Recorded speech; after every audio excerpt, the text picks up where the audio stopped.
welcome back to Visceral Reactions, your regular stop for irregular amounts of horror. And you know what we say here, the more the horror, the more we're going to need a bigger boat. The more the borer, am I right? These are the most boring films I've ever seen in my life. Ever. Not true. I'm Matthew Jimenez. I'm Quinton Williams. Small towns and close-knit communities oftentimes exist as bubbles do, corruptible and consumable at the instant a strange threat appears. Oh, man. One that could destroy the very fabric of everyday life. For half a century, this danger to American ways of life was perceived as the specter of communism. God damn it. Due to the influence of the space race, the arms race, and the militaristic colonial presence of both France and the United States in Vietnam, sci-fi and horror films of the period utilized the power of fear to exploit these national paranoias in the pursuit of creating monsters, aliens, and oversized sharks. 1958's The Blob, directed by Irvin Yeworth, and Steven Spielberg's Jaws, invited families in general, but more specifically young adults, to remind them that they weren't safe, whether it's from the depths of the ocean or the darkness of space. The wholesome lives of American families could be ripped apart at any moment, without reason or warning. No matter how prepared you may be, your turn could always be next. You think our audience is getting tired of the Cold War and communism being talked about? Just imagine how the American people must have felt for for 50 years of having to deal with that. So, getting into it, the most important race that affects both of these movies, absolutely The Blob, is the space race. Yay, space race. Yeah. Space race is fun. Space race, well, it starts out as fun and then ends up not so great. That's fine.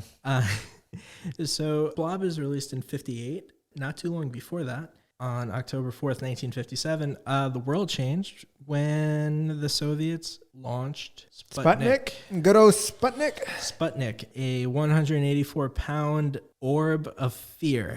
They launched a man in space, a heavy-set man. That's how heavy this little satellite was. It's made out of aluminum. A lot of aluminum. This is one of the instances where needing something to be bigger really came into play because as the American engineers were trying to develop their satellite, they were caught off guard by how heavy Sputnik is. Or was, because they were like, how did they get that into, like, literally, how did they get it up? They, in layman's terms, they shot out of a big gun. Yeah. And so the idea, and like this, obviously, this is the first object launched into. Yeah, the first man-made object. Yeah, because there were non-man-made. Well, there's always asteroids and comets circling around Earth. Yeah, but like launched into space. Yeah. Yeah, this is the first one. And no one knows this is science fiction to like the majority of people on the planet. For half of people, it's like Spacemen from Mars is going to happen next year. For the other half, the Russians are spying on us. Yeah, Great. Exactly. Great. That's perfect. Great. Because all people know, all the American public knows is that about every minute and a half to 2 minutes, this thing is orbiting around. They could see it literally moving from the sky. And nobody had any idea what it was doing. When in reality, the only thing Sputnik was doing was sending a signal, doing what satellites do, just sending a signal back to prove that it was possible to launch something into They didn't put space. Cameras on it yet, guys. Yeah. Hold your horses for another 10 years. And to make matters worse, as if this wasn't bad enough, the Soviets beat us to another very big first. Just a few months later, the Soviet Union actually tested the very first intercontinental ballistic missile. Yep. I think we had discussed this last time. Yeah, I think we did. About the big boy. Yeah. I mean, German scientists were trying to figure out how to do this during World War II, which is why a lot of people who were members of the Nazi Party but were brilliant, we ended up getting from Germany and brought them over here to work for us. So that way they couldn't work for anyone else, which despite the ethical conundrum of that, it's smart. They just got all the Nazi war criminals that they had left out lying around and like, hey, you want to help us beat the Russians? I'm like, oh, that would be wonderful. Yeah. And so now they've got a satellite in space, and like in December of that year, so like they beat us by like 2 months, we could have launched this satellite called Vanguard. Oh, that probably was a piece of garbage if they're like, oh, quick, get some scrap metal and tinker together in 2 months. Vanguard exploded. Yeah, that makes sense. At the launch pad. So that was in December. It took the end of January, so it took over a month for them to launch Explorer, which made it to space. But by then, we already know that the Soviet Union has all of these missiles. Yeah, like they're now like not only do they have them, but like they're producing, they're creating a stockpile, and that's terrifying. So by the time we get to the Cuban Missile Crisis, people are shitting themselves because they're like, well, we have no idea, and unfortunately, intelligence and Department of Defense, which are never the same thing. Informed Kennedy that the Soviet Union actually had more missiles than they did, because the larger you make out the threat the more you exaggerate, the more exactly. Yeah.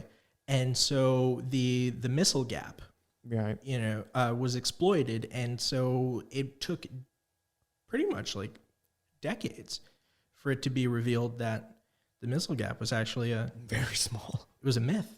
Oh. Like, if the Soviets had more ICBMs than we did, it was probably, you could count on 2 hands.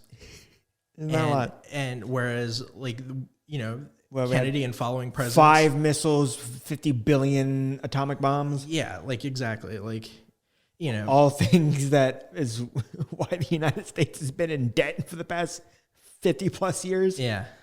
Yeah, with the small exception of when Clinton was in office, where he had a surplus, and then 9/11 happened. Oh, God damn it! Yeah, God damn it! So like this is happening, and so like there's this threat of shit falling from the sky and like wiping everyone out, and then you get this really weird incident that inspired the Blob.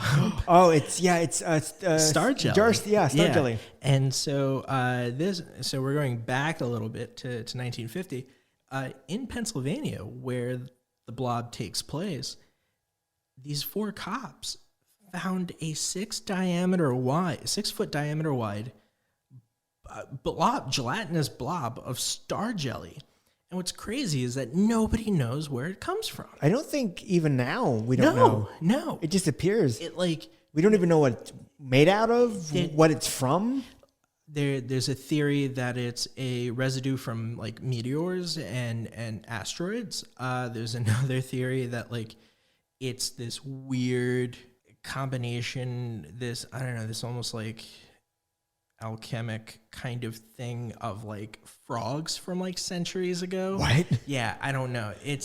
I could say literally anything and it would be almost as good as what great grandpa's shaving cream from 3 centuries ago.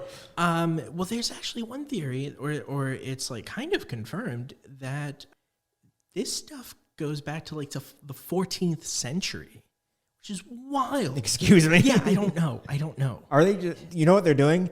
They're throwing spaghetti at the wall and see what sticks. They're like, we can like do so much scientifically in the 21st century. Space jelly, no idea. Yeah, they're like, star jelly? Oh, this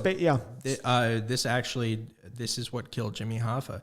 Like, and who's going to argue it? Because nobody knows. Nobody knows. It's the space. Gordon Ramsay was cooking up some mean tapioca. Like next week on Hell's Kitchen, we've got star jelly. That's the secret ingredient. You gotta, you gotta ferment it for 600 years. Exactly. And like, between it not being known where it comes from, right, or what it's made of, how old it is.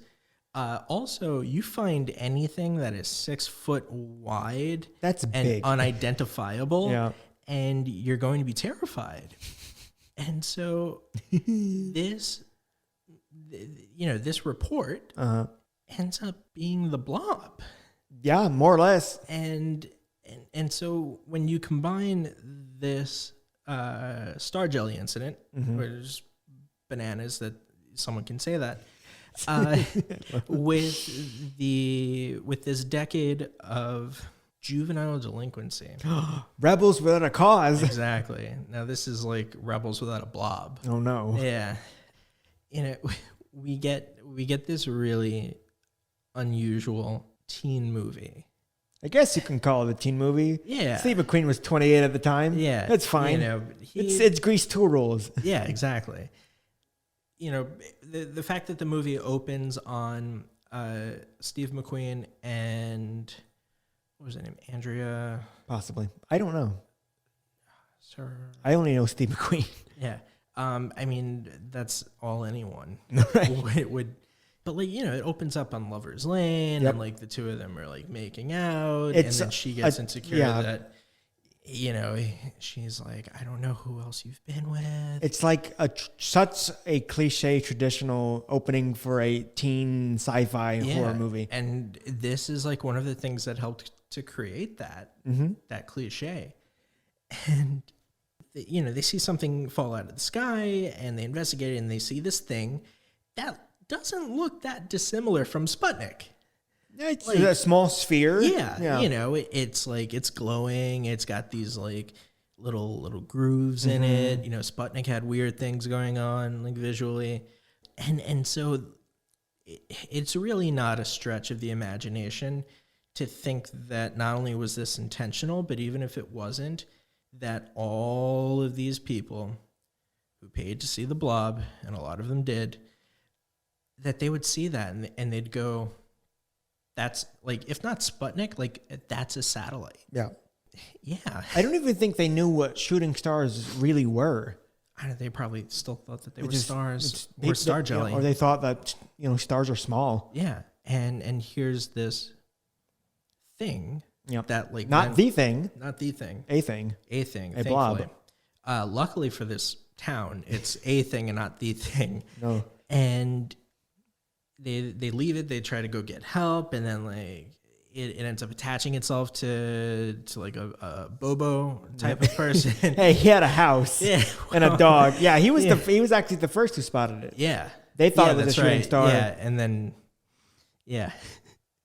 and then like from there, it literally just grows. Yeah, and it just keeps growing, and more than it growing, we see adults not trusting teenagers, like not believing them when they say that something fell from the sky and is growing and is killing people, and they're like, you kids are up to no good. You say that.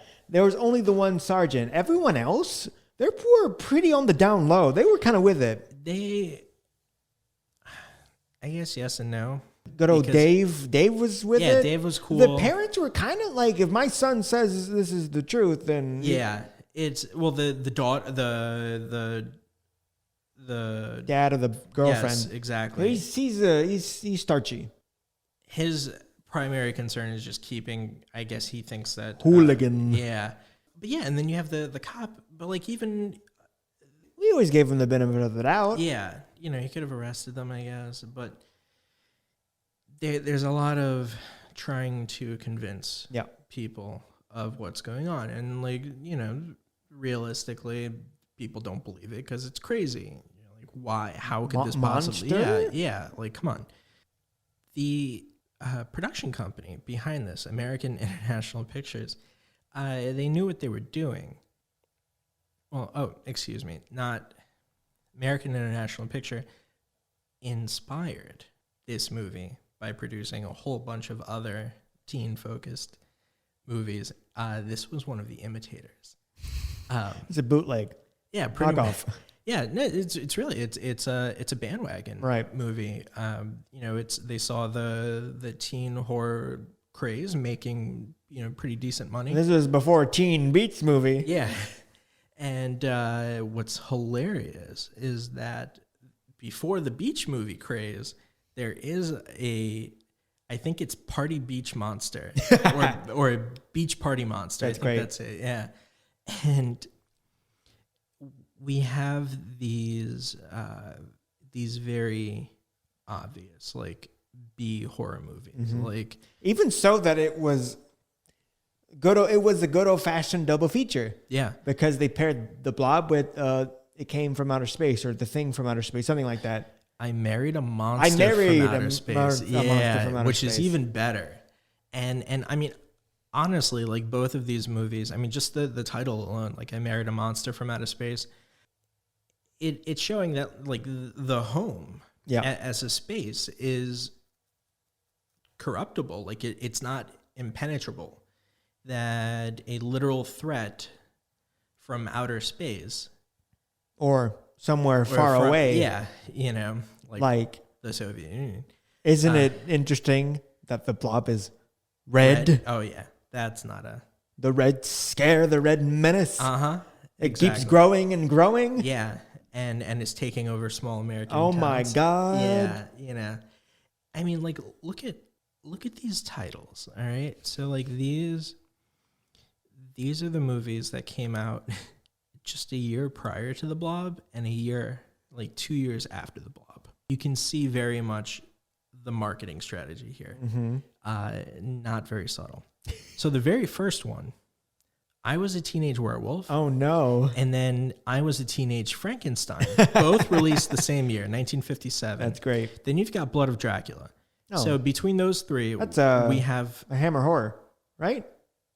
I think there was a different. Oh, really? Maybe. Yeah. There was so many different, like, Draculas with all these with the same titles. Yeah. Could be. Who knows? I mean, the internet knows, but you can see where, for the generation who was born at the time of the Universal monster movies coming out. Yeah. Like, now this is these are the teen versions. The baby boomers. Yeah. These are teen reboots, basically. And you've got, like, How to Make a Monster, Earth versus the Spider. Oh, no. Frankenstein's Daughter. This is the only one out of these that I've seen. The Giant Gila Monster. Oh, yeah. Which is fantastic. And then Teenage Zombies. And then, of course, the Blob. So you've got, like, these, like, there's almost a dozen crappy B movie. Yeah, and, like, the thing is, like, they're all marketed towards teenagers. Yeah. And they are absolutely capitalizing, not just on middle-class American teenagers having the actual funds to go to movies for the first time as much as they want. As one of the kids said in the film, 8 cents. Yeah. Or was it 80 cents? I think it was 80. 80 cents. Yeah, because they were pretty pissed. Yeah. It was like, well, you wasted our 80 cents.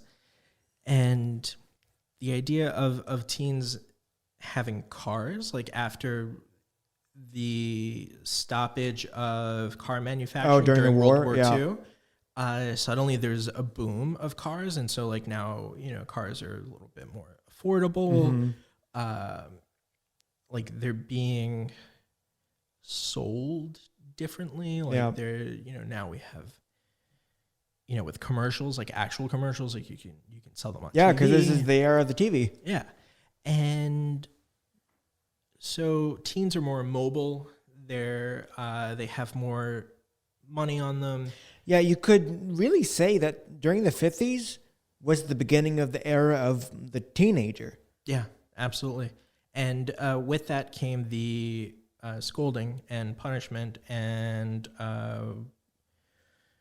the disciplinary, because you got kids who can, like, run wild and go wherever. Yeah.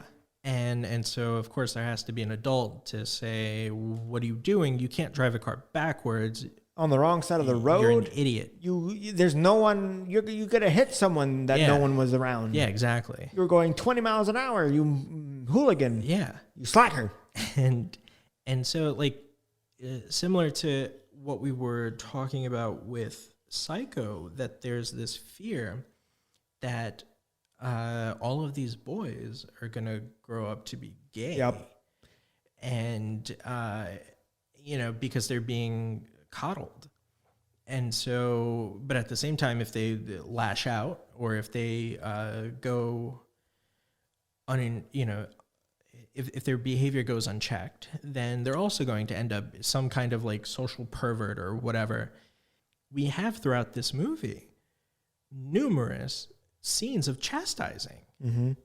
Like, even if it's like kind of gentle, like with what the like Officer Dave in the beginning, with Steve McQueen. Steve McQueen being all sheepish and very charming. Just like,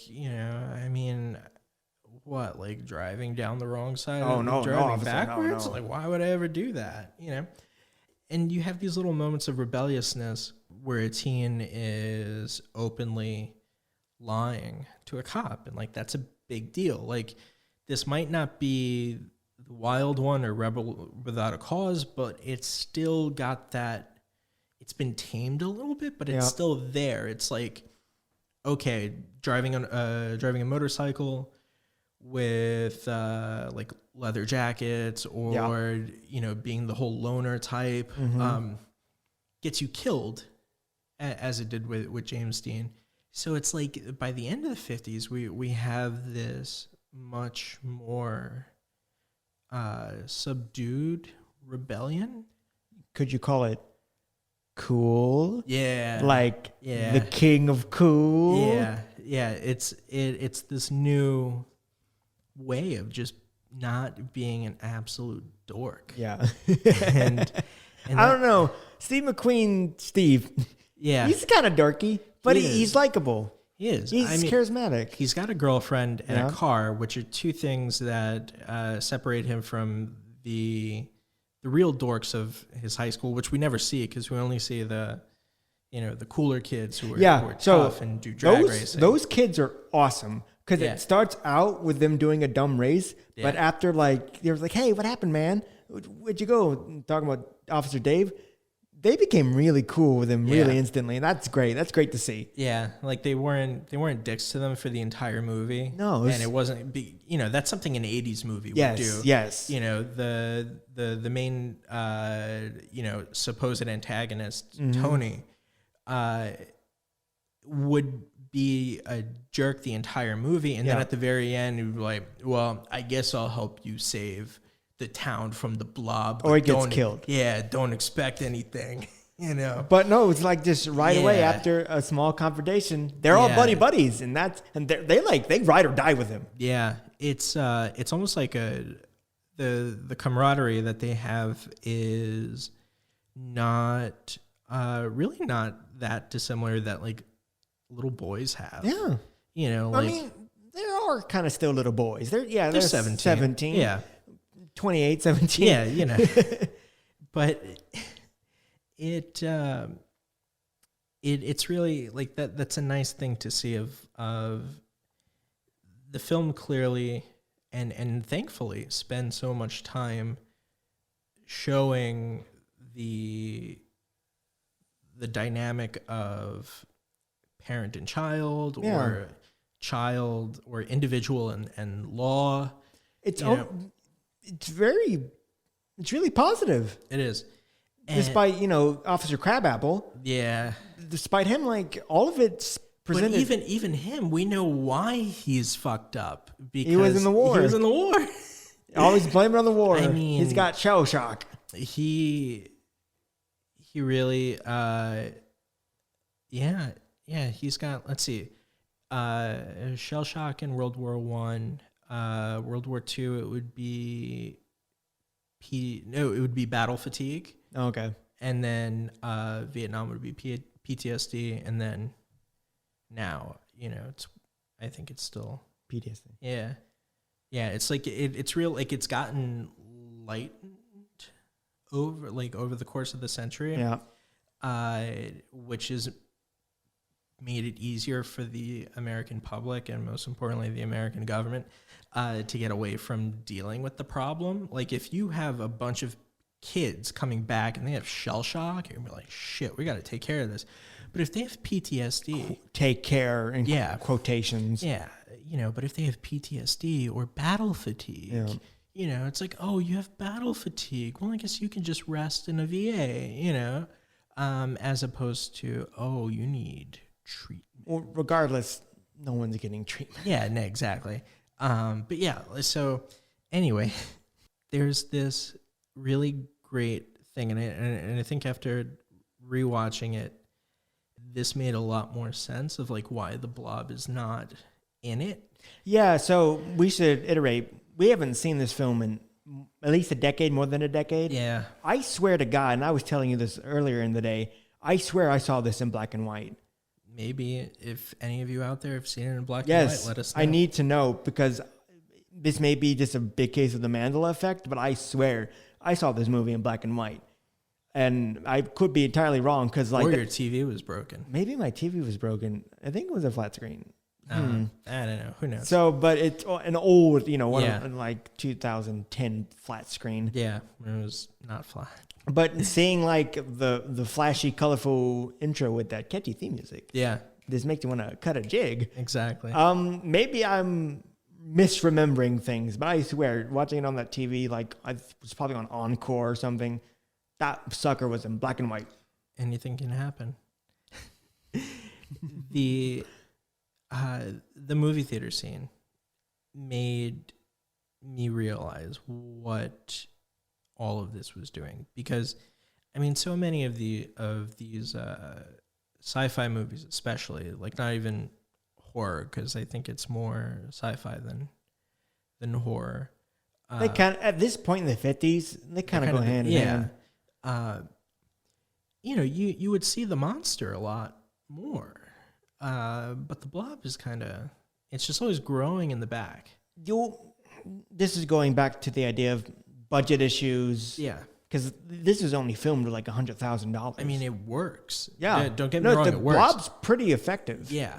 But I think what I think is really brilliant is that they decide to do the big reveal of the Blob in all of its glory by having the creature come out in a movie theater. Yeah. And like, it's a movie theater filled predominantly by teenagers, and that one old guy who was just really like, that was just another moment for me of like old people telling kids what to do, and you're just like, man, I can't wait for you to die. and like, even if the Blob didn't get him, that guy's gonna die soon, and I'm not really sorry to the family of that actor who absolutely died not long after this movie. What's with the grape with the old man? He was just a dick. Like, I'm saying this as someone that like the next time somebody shushes me in a theater, which is never, because I'm better than that. Right. But I've had people complain to me about how I'm sitting at a theater. Yeah. Excuse me? Yeah, no, exactly. It's like a whole long thing. I don't even have to get into it. But like, one time I was talking during a Charlie's Angels trailer. Oh, no. Before the movie. And a guy did this like absolute jabroni. Just like, he like looked at me and he was like, "You gonna talk during the whole movie?" And I was so stunned I couldn't even respond, because like, really? Like, you're on probably this like really shitty Tinder date, and it's a Charlie's Angels trailer. And like, I'm talking like the Charlie's Angels with like Kristen Stewart. Yeah, trailer. the new one. Yeah. Newer one. Yeah. Did you have your Captain America moment where he was beating you outside and you had a trash can shield and you were like, I can do this all day? I wish. But I like knowing that his life is probably worse than mine right now. And so that's fine. That's fine by me. Matthew's very negative in this episode. Well, like, it's the Blob. Oh, yeah. I can do that. And so having the Blob come out in a movie theater is not just brilliant because it's this great opportunity to have a set piece like this, but also... Yeah, just talking about set piece, they had a lot of extras in this to just run out and be a big crowd. That's a lot of people. It was. Now, to have your audience see the Blob in full for the first time, attacking a place that they are currently sitting in, incredible. You think they did any gimmicks? You know, I don't know how they could. No shocking chairs? This isn't the Tingler? If only. I mean, if Bill Castle produced this, absolutely. There would have been something like, he would have been like, all right, we're going to have someone throwing red liquid out at people. Like, just throw globs of jelly, of like Jello The at Blob's people. coming. Yeah, and they're like, oh my God, you had people just dying, just like passing out. Now, the idea of attacking teens where they are and thinking like, oh, I'm in a movie theater and nothing it's safe. can hurt me in a massive... And also you're a teenager. You're like... I'm invincible. Yeah. And then you're like, oh, there's this giant space alien that's about to come swallow you and everyone up. Oh my God. Like, that's like, you know, even if someone back then is just like, oh, this is cheesy or it's not real, like they had never seen anything like it before. And so to have that is like the equivalent of like watching Scream alone for the first time at home. Getting a phone call. Yeah. And you're like, holy shit. Oh no. He Quick, knows. lock the door, lock the windows, turn on all the lights. And you're like, this is it. This is Don't how I make die. popcorn. Yeah, don't do it. But like that's great. Like I really appreciate that. And so there's something kind of funny. There was actually a formula that this movie was made by. Because it was a formula that... What kind of formula are we talking about? Like a structure and content formula. Not like, this is how we made the Blob. Yeah. So these movies, these teen movies made by American International, so one of the co-founders, his name was Samuel Arkoff, and apparently Samuel Arkoff decided to turn his last name into an acronym for how to make these movies. What? So in order to do that, you needed 6 things. Okay. 6 letters. Action. Obviously. Revolution. Sure. Killing. Oratory. Oratory. You needed a good script. Fantasy. And fornication. Which mostly was sex appeal. We got one kissing scene. Yeah. It wasn't even steamy. Yeah. No, there was no... They hardly like touch each other throughout the rest of the film. Yeah, no. You could tell people that they're not a couple after that first scene, and I think someone would believe you. Because they don't really... I don't even know if they were a couple. I think they were just going steady, honestly. Yeah. Yeah. I bet they just met like last week. Yeah, they're probably like, I saw you in chemistry class. You looked kind of cool. So with that formula, you have, like I said, $100,000 budget that went on to make $9 million at the box office. Critics may have hated it, but the audience loved it. Yeah. Even so that the other feature film, I Married a Monster from Space or whatever, that got shafted, and the Blob kind of just stayed, and it was a huge summer hit. Yeah. For what it is, and for the ratio of production to box office. Pretty successful. You could kind of say that the movie was a blockbuster. Yes. Yeah, like an early. Before we segue into other blockbusters, let's just, because we didn't really get much into it, let's briefly talk about Steve McQueen himself. Yeah. So this was more or less his first major film role at 29 years old. He had done like a few uncredited stuff with like, it was either Paul Newman that was in a Paul Newman movie, and Steve McQueen was in it. It was a small bit part. Yeah, this is his first lead role. Yeah, this was his first lead role, and critics did not like Steve McQueen. No. They didn't think he was very good. And credit where credit's due, he's a bit hokey in some places, but when he's acting all cool, because he's Steve McQueen, the king of cool. Yeah. It's just interesting to know that in 1958, people were not impressed with Steve McQueen. Yeah. But by 1974, he was the highest paid actor in Hollywood at the time. Yeah, that's really a journey to go through. And to think that like it didn't even take that long for him to start getting like real lead roles, like to be a leading man. Yeah.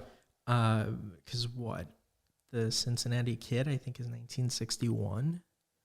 And that was one of his first. So like 3 years later, like he's working with Norman Jewison and he's making one of his most influential pictures. And yeah, by the mid 70s, it's like Steve McQueen is instant box office. Yeah. Like you can count on him. Before we talk about Jaws, I think it's kind of cool to talk about the word blockbuster itself. Yes, because it also, like the film, is, well, in the culture, the film is somewhat rooted in war. Yeah. And so a blockbuster was a military term. It was a weapon. Yeah. And I mean, it would do what the name. It would destroy bunkers. Yeah. It would like destroy blocks of. Yeah. Yeah. I don't know if it literally like destroyed the area of a city block, but I knew it punctured holes in those big cement bunkers during the war. Yeah. And then just a few years after the war, this British publication, the UK Daily Mirror, one of their movie critics was the first one that anyone has found so far to describe a movie as being a blockbuster. Oh, no, that's where the block comes from, because the lines would like circumference the whole block because people were just lining in to go see the movie. I don't know what the movie was. Samson and Delilah. Okay. By Cecil B. DeMille, who for decades had been making... He more or less started the industry, him and a few other people. Yeah. And we have this term now in the early 50s being applied to these movies that just were going to absolutely destroy. Those are more or less box office. The mill, like the big epics, like Ten Commandments and all that. Yeah, exactly. Like the big budget Hollywood backed studio stuff. Exactly. Things like Lawrence of Arabia. Yeah. Any major, either like biblical or like historical. Like anything like that was pretty much like studios were throwing so much money into them because they knew that it was not only going to make a lot of money, but it was going to be in theaters for a long time, for like a year. You know, like when Gone with the Wind came out, that was in theaters for, I'm pretty sure, like over a year. Like at one point. Yeah, that just, so sorry for anyone making films at that time. You had no chance. Yeah. And so then the early 70s happened.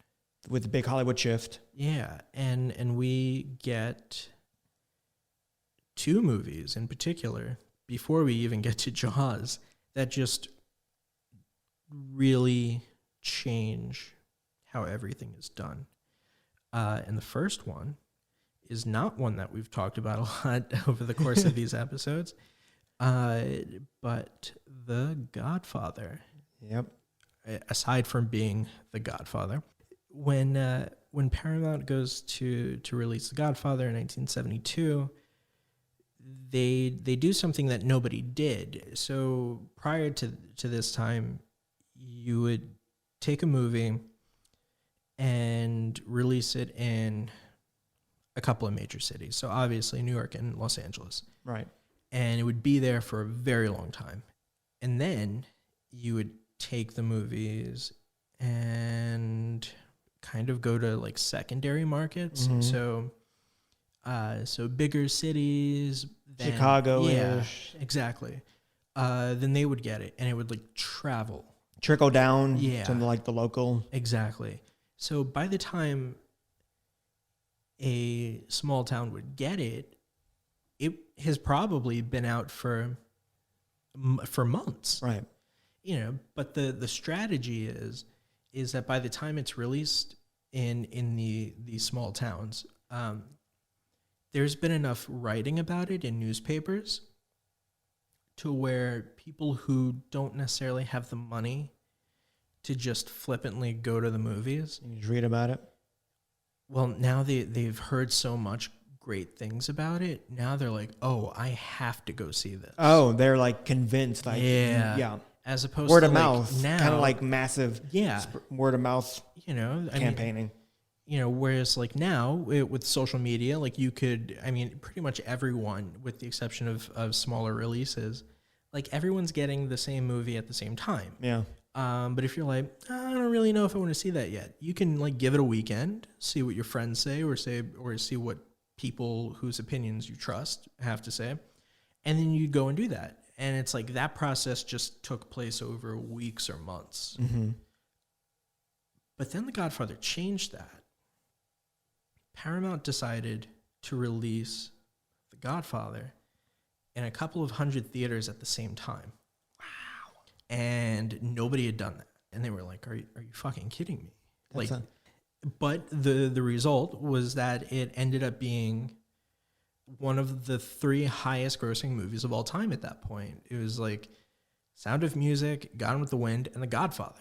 Even like with inflation, Gone with the Wind still is the highest. Yeah. You think Titanic in its endgame. No, it's still surprisingly Gone with the Wind. People love Gone with the Wind. And when you have like 80 years to make money, you're going to make money. So we have this precedent now of like, oh, we can do a big release now. Yeah.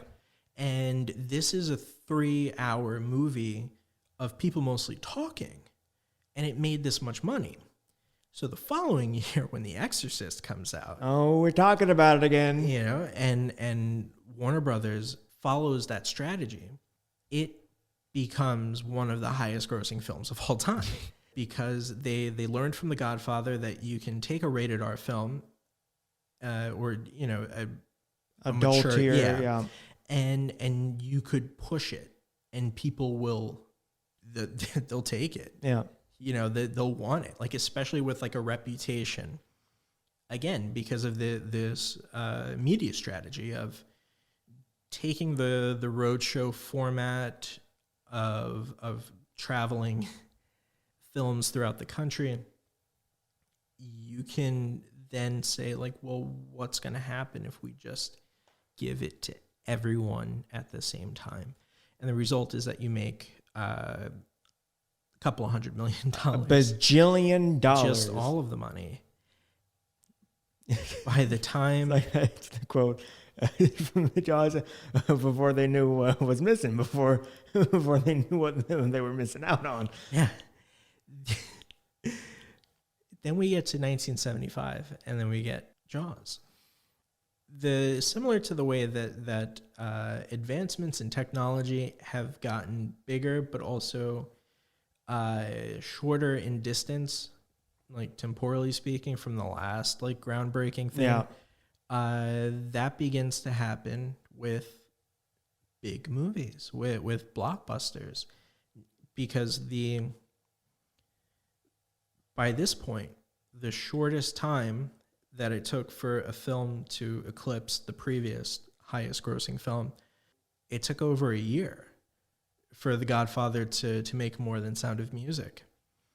It took 3 months for Jaws to make more money. It didn't just break the block, it annihilated the block. It took the block and it swallowed it whole. It turned it into a liquid smoothie and downed it with a straw. It pretended that the block was a dock with a couple of fishermen on it, and it was not happy about that. Just pull that right under their feet. Just right under.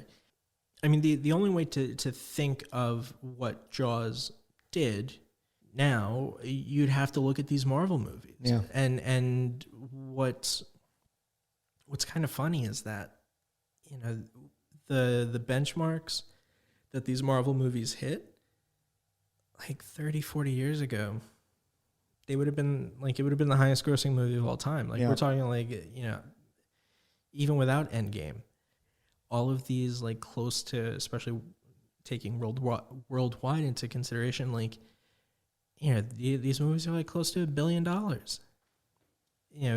back then. I mean, Jaws makes like $500 million worldwide. And like, that's crazy because Spielberg had no budget. Okay, so let's talk about the making of the film. Steven Spielberg was interested in this book that came out 1973, 74? So, something like that, yeah. Eventually, he came out with the book, like all great horror movies at the time. Jaws came out, and that was a big success. Yeah. So Universal just, I guess they saw Duel, like, yeah, let's get that guy.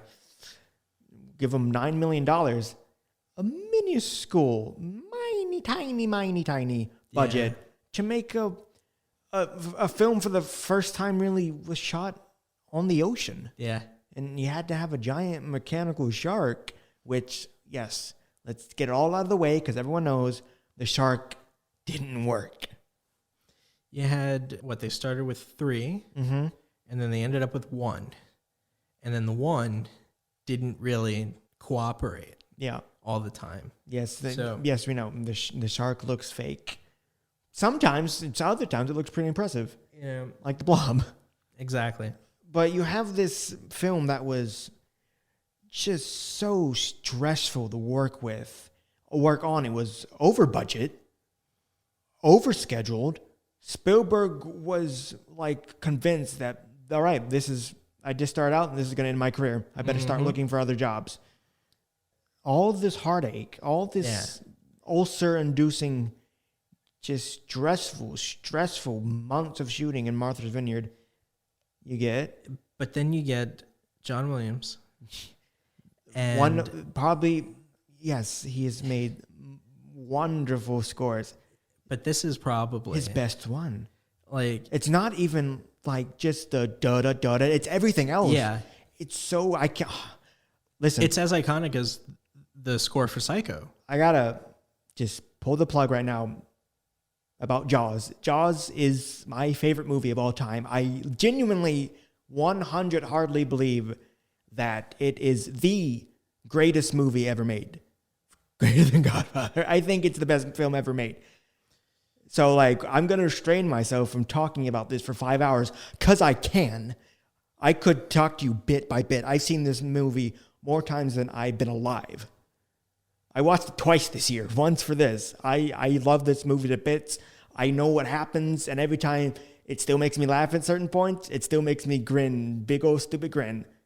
So I'm going to refrain myself by not just fangirling out for the next how long we're recording. That's what it's all about.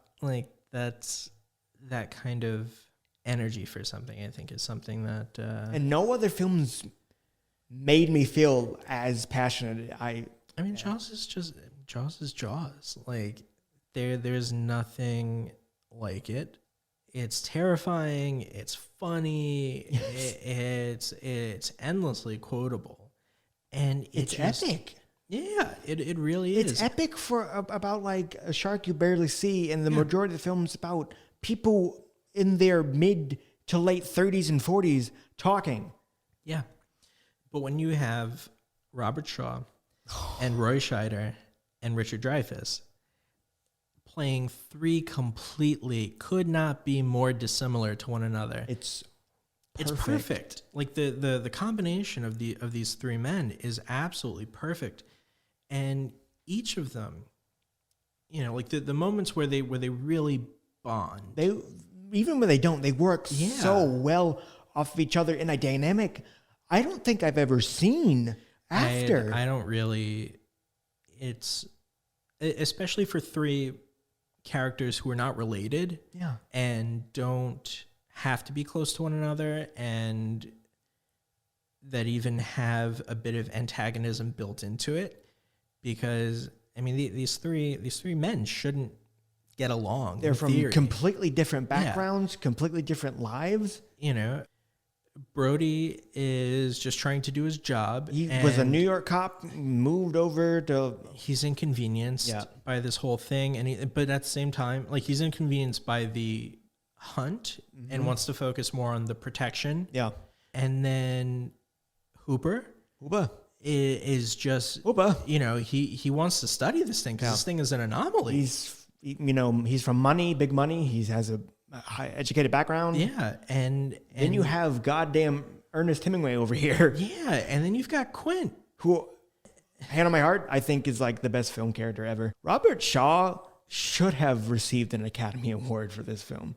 He wasn't even nominated. No. That's I don't think he was. Probably Robert Shaw's best performance. Yeah, which is saying something. Because Robert Shaw is fantastic. Yeah. Spielberg, in particular, was pretty miffed at not receiving his very first Best Director nomination.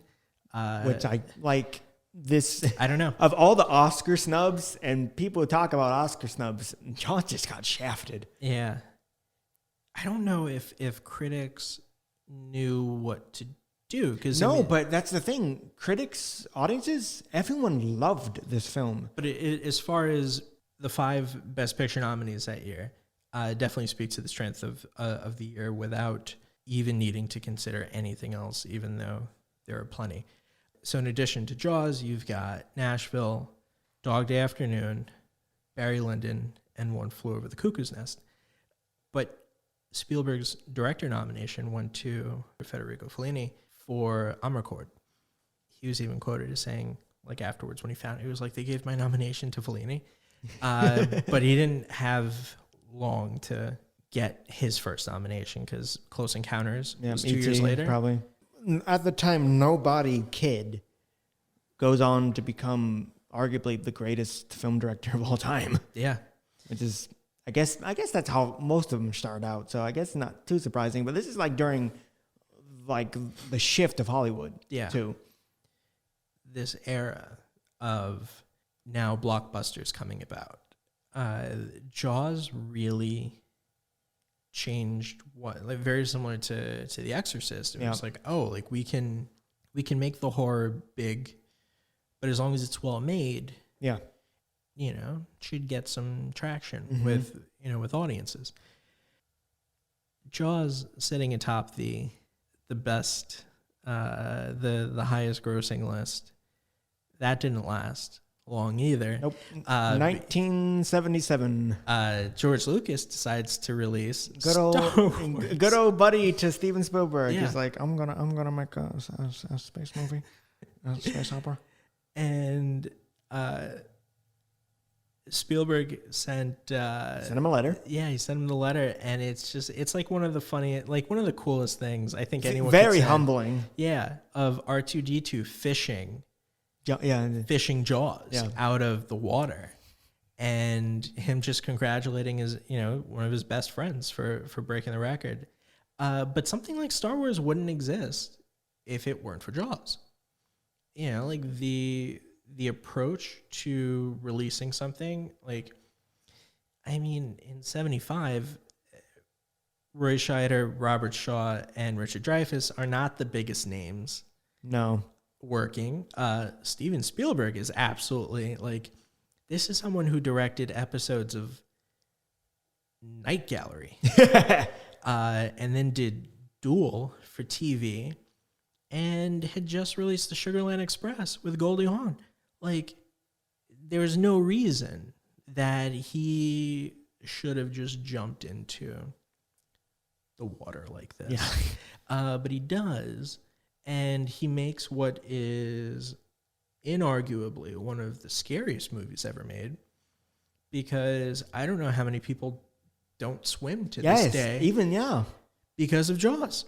You didn't have a film where you were afraid to go in the water. Yeah, because whatever underwater sea creature had been in horror or sci-fi, it was always pretty cheesy looking, or it was a literal actual octopus in a tank.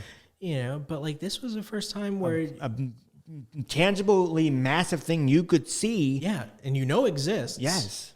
And when they're discussing how is the shark here, and Hooper's saying this is not in its pattern, it's not in its swim trajectory.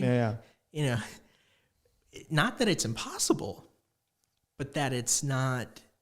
He's a little It's a little out of the It's way. not supposed to be here. Yeah. But it's not impossible because they even mentioned the 1916 incident. Yeah. Where the book is based off of. Yeah. And in sequence, the film is based off of, and you could argue this like the Exodus is based off of true events. Yeah. 5 people within a week killed in like New Jersey. Yeah. In 1916. And because of the lifespan of sharks, you could probably theorize that Bruce is that shark. Even though I don't even think 25-foot great whites exist. They haven't found one. I'm sure there's one. I mean, there's enough toxic waste out there Oh, for gonna it to just gobble up. This is like alligator? Yeah, exactly. Yeah. See, one of the forgotten urban myths of all time is that Sharks in your pool? there's sharks in your pool. It's Yeah. gobbling up that chlorine. Yeah. It's the chlorine that actually makes them bigger. There's a shark in our pool. Yeah. 25, 2 tons of them, 3 tons of them. We're going to need a bigger pool. We're going to need a bigger pool.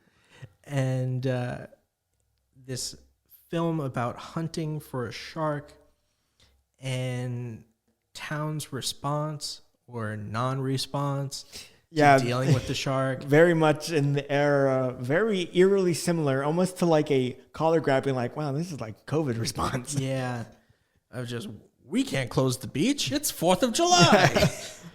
Yeah. And like that's something that watching it now, I think audiences can absolutely make the connection of a politician or any type of leader saying, well, this town's economy can't survive unless we have this, so we have to do this. You fellas do whatever you need to do to keep the beaches open. Yeah. Keep the beaches safe, but we will be open for this weekend. Exactly. Wear your masks. Social distance. Like, all right, but tell that to a shark. Like, Tell that to a virus. yeah. I mean, COVID's really just like the jaws of the air. Yeah. I believe that's what, I'm pretty sure that's what Quint says. And I'll catch this disease for you. yeah. That ain't going to be easy. A bad strain. Not going along the pond and getting flu and hepatitis. This virus, swallow your whole.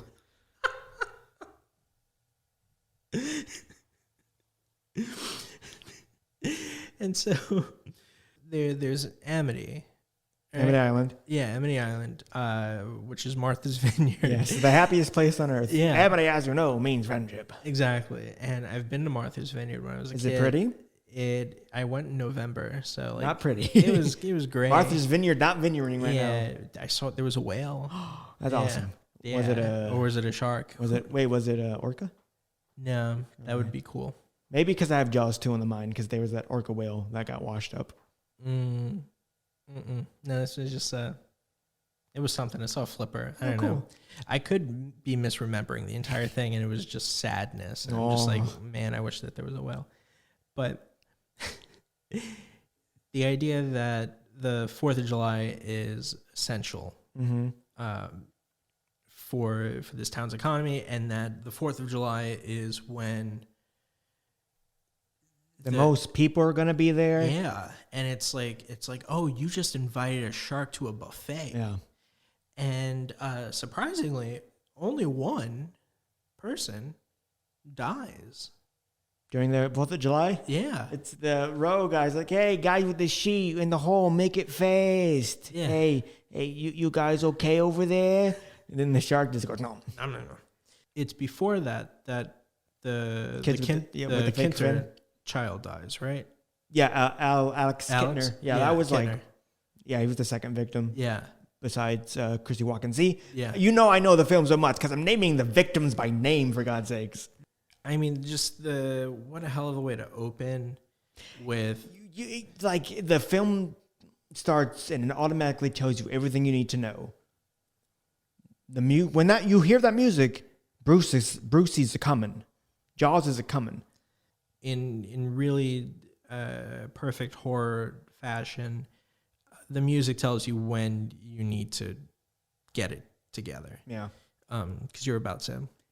People were expecting a woman to get eaten. They were not expecting her to be screaming bloody murder in a, you like, and having limbs wash up on the shore. have you ever like heard like such a guttural scream from a woman before? No. It's like, but honestly, the kid dying, Alex, like that's my favorite moment in the movie. you just see him like a geyser of blood, Like, and flippers, so like, fins. the fucking shark just comes out of the water and does like a spin. Yeah. And gets him, and then the blood shoots up, and then it's gone. And all of this is happening in the background, and you just have a literal sea of people in front of you, because at this point you're still seeing it from Brody's. The wonderful cuts. Yeah. Oh my God. Every time. Yeah, we should point out, and I think we hinted about it last time, that this film has a lot to be thankful for because of Alfred Hitchcock, because the shark didn't work. Yeah. They had to, how do we make a shark film without the shark working? You make it suspenseful. And Spielberg does that in spades. I don't remember if Hitchcock got to see the film before he died, but like he would probably have loved it. Yeah, I don't remember if he saw it or not, but like you can just like No, he died. I'm sorry, he died in 1980. So he may have, if he saw it, then he was probably like, "This is Stephen, good film."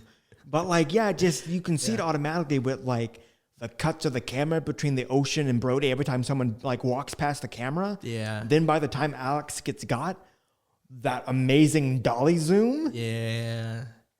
It's great. Yeah, it's just it's too good.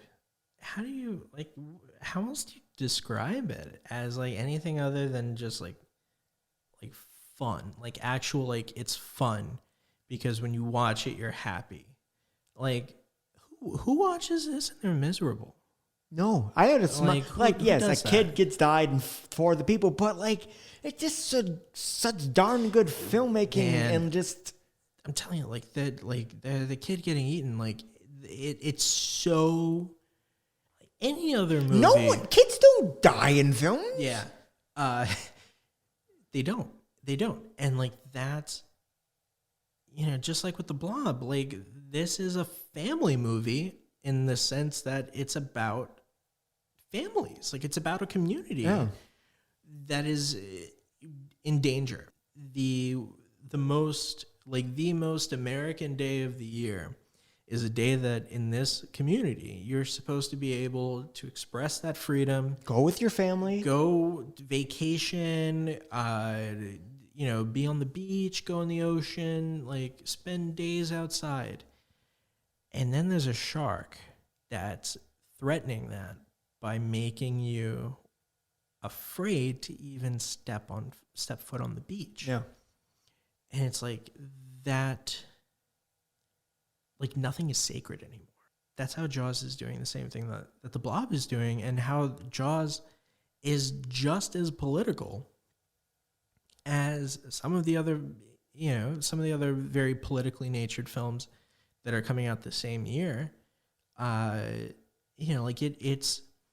It's taking jabs at the same institutions that like Dog Day Afternoon and Nashville are taking shots at, but like it's doing it in a more subtle way, because Larry Vaughn, the mayor's like, when he's doing the news report, they're doing the big interview, he said, "We have in fact killed a large predator that injured some bathers. Didn't kill, injured." So there is the manipulation of news in order to placate the fear of the public. Manipulating of one of your town officials to like, Brody, you're gonna cause a panic if you say that a shark attack. And it was probably a boating accident. I mean, it was a boating accident, Martin. We don't get shark attacks. Not this close to 4th of July. It was something you would not pair with the 4th of July holiday. Big family, America, we did it type feeling. Let's see, the film comes out, was it like the end of April? I thought it was summer. Oh, I'm sorry. That was the fall of Saigon, the end of April. I get those two mixed up all the time.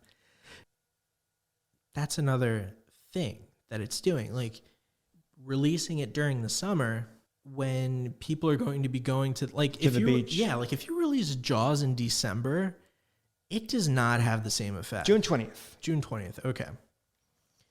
And so you've got 2 weeks prior to 4th of July. So you still got like 2 months of summer left. Yeah, that's a lot of beach time. That now people are like, holy shit, what if there's a shark in there? We're not gonna go to the beach. Yeah, like that's a lot. Like that's a very big impact that it has.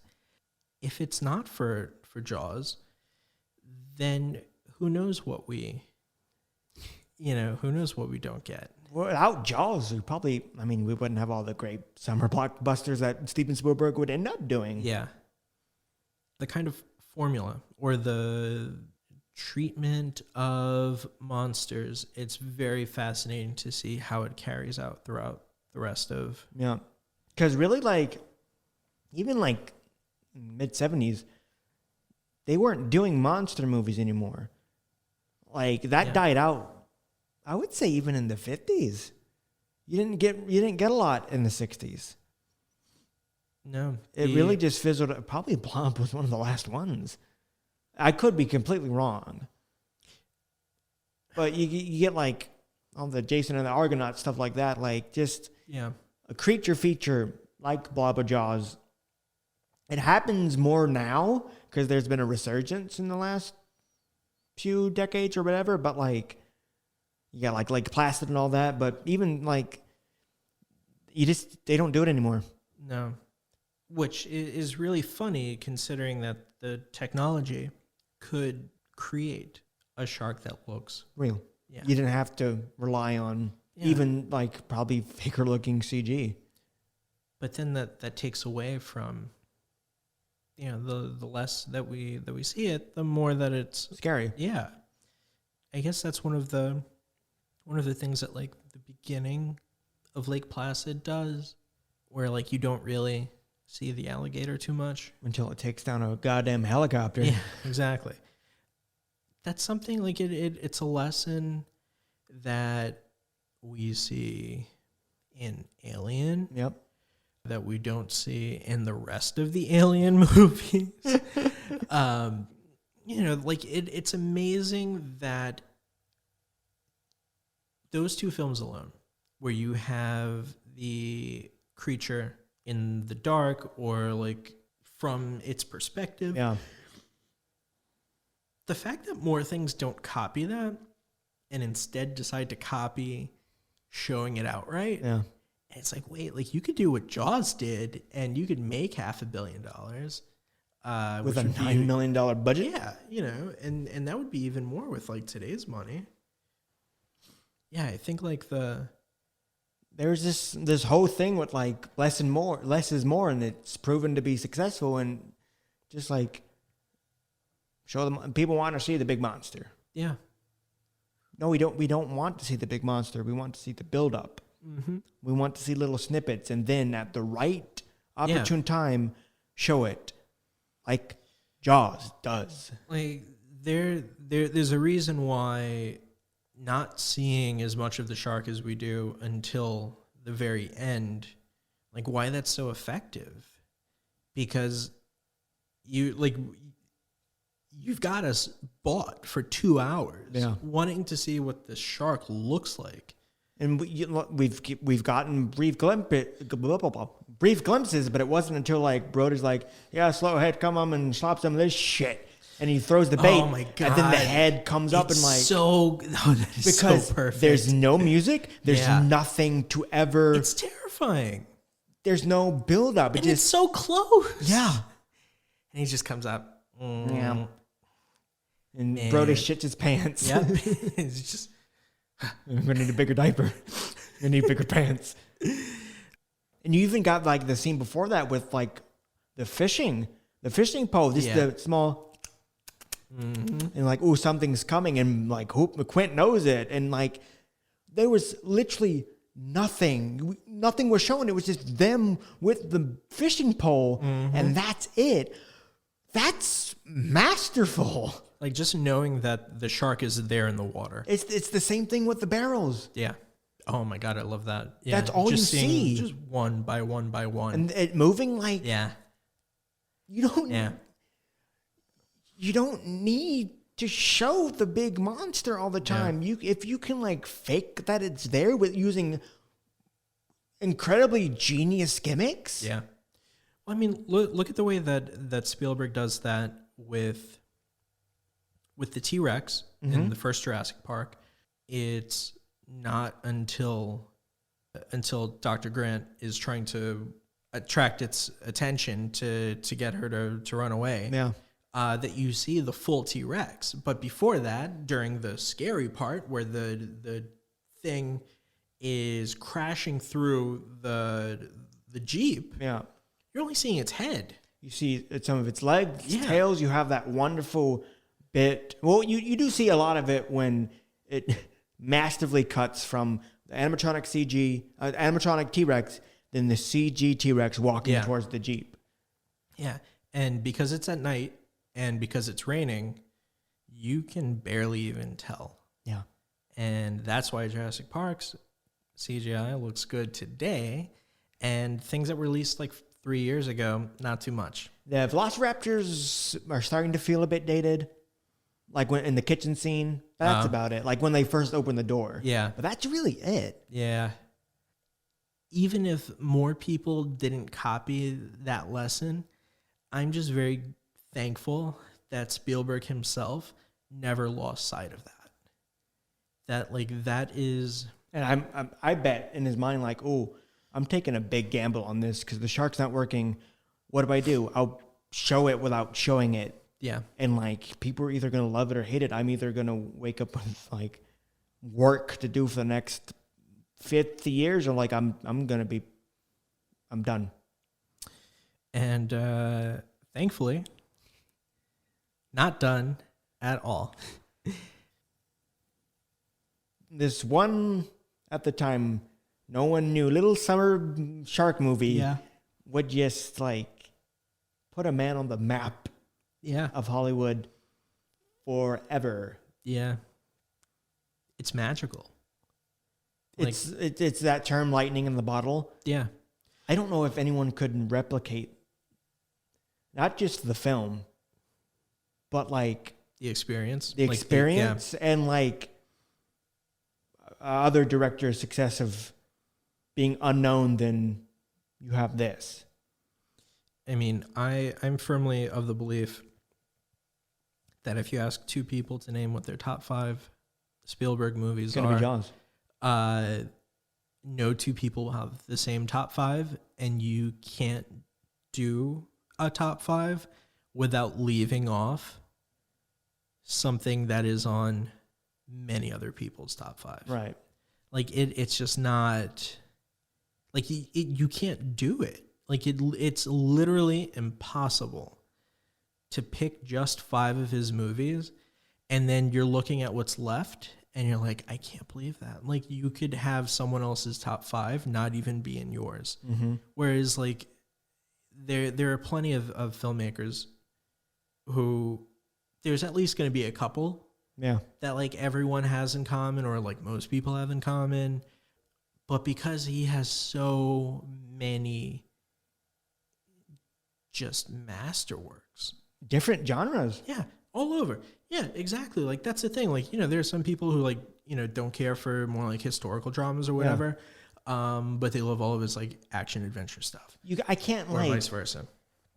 Name a director who's like, I'm going to do the sci-fi movie. I'm going to do the action movie. I'm going to do the slow historical drama. I'm going to do the suspense movie. I'm going to do the summer horror movie. Like, M. Night Shyamalan attempted, but like, there's nobody in the history of filmmaking who's capable of doing Jurassic Park and Schindler's List in the same year. Nobody. That is... And if they did, it would turn out bad. Terrible, because you have... There's no way that someone in the same year makes, at that point, highest grossing movie of all time. Yeah. And one of the most powerful dramas Ever made. committed. Yeah. To like filming. Yeah. Both films still being discussed at such a level. Yeah. Like everyone can say they love like Jurassic Park because probably everyone's seen Jurassic Park. Mm-hmm. But to just like have a movie like Schindler's List that, if we could be honest, shouldn't have worked in any capacity with anyone else. Yeah. And it does. And that's the magic. That's the absolute talent of Steven Spielberg. Well, that's all we have for you today. Yeah, I guess it just became just the Steven Spielberg love letter. Which is more than fine. Yeah. So thanks for joining us on Visceral Reactions. Tune in next week for a slasher double feature of Halloween and Black Christmas. And what's the quote of the day? Stop playing with yourself, Hooper. Slow ahead, if you please. And that's a wrap. See you next time.